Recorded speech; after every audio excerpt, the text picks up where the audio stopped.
ನಮಸ್ಕಾರ ಸ್ನೇಹಿತರೆ, 2017ರಲ್ಲಿ ಉತ್ತರ ಪ್ರದೇಶದ ಉನ್ನಾವ್ ಎಂಬ ಒಂದು ಜಿಲ್ಲೆಯಲ್ಲಿ 17 ವರ್ಷದ ಬಾಲಕಿ ಕೆಲಸಕ್ಕಾಗಿ ಸಹಾಯ ಕೇಳಿಕೊಂಡು ಬಿಜೆಪಿ ಎಂಎಲ್ಎ ಕುಲ್ದೀಪ್ ಸಿಂಗರ್ ಅವರ ಬಳಿ ಹೋದಳು.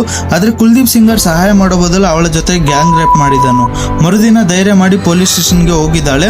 ಆದರೆ ನ್ಯಾಯ ಸಿಗಲಿಲ್ಲ. ಅವಳನ್ನು 1 ತಿಂಗಳ ಕಾಲ ಕಿಡ್ನಾಪ್ ಮಾಡಿದರು. ಕತೆ ಇಲ್ಲಿಗೆ ಮುಗಿಲಿಲ್ಲ. ಕುಲ್ದೀಪ್ನ ಗುಂಡಗಳು ರೋಡಿನಲ್ಲಿ ಅವಳ ತಂದೆಯನ್ನು ಹೊಡೆದರು. ನ್ಯಾಯ ಕೇಳಿ ಪೊಲೀಸ್ ಸ್ಟೇಷನ್ಗೆ ಹೋದ್ರೆ ಅವಳ ತಂದೆಯನ್ನೇ ಅರೆಸ್ಟ್ ಮಾಡಿದರು. ಮತ್ತೆ ಏನಾಯ್ತು ಗೊತ್ತಾ? ಜೈಲಿನಲ್ಲಿ ಅವಳ ತಂದೆಯನ್ನು ಕೊಲೆ ಮಾಡಲಾಯಿತು. ಇದು ಸಾಲದೆ ಅವಳ ಚಿಕ್ಕಪ್ಪನಿಗೆ ಸುಳ್ಳು ಕೇಸು ಹಾಕಿ ಜೈಲಿಗೆ ಕಳುಹಿಸಲಾಯಿತು. ಹಾಗೆ ಅವಳ ಚಿಕ್ಕಮ್ಮ ಮತ್ತು ಲಾಯರ್ ಅವರು ಕಾರಿನಲ್ಲಿ ಹೋಗುತ್ತಿರುವಾಗ ಲಾರಿಯಿಂದ ಗುದ್ದಿಸಿ ಕೊಲೆ ಮಾಡಲಾಯಿತು.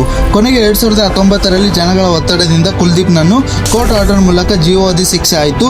6 ವರ್ಷಗಳ ನಂತರ ಅಂದ್ರೆ 2025ರಲ್ಲಿ ರೇಪಿಸ್ಟ್ ಕುಲ್ದೀಪ್ ಸಿಂಗ್ಗೆ ಬೇಲ್ ಆಯಿತು.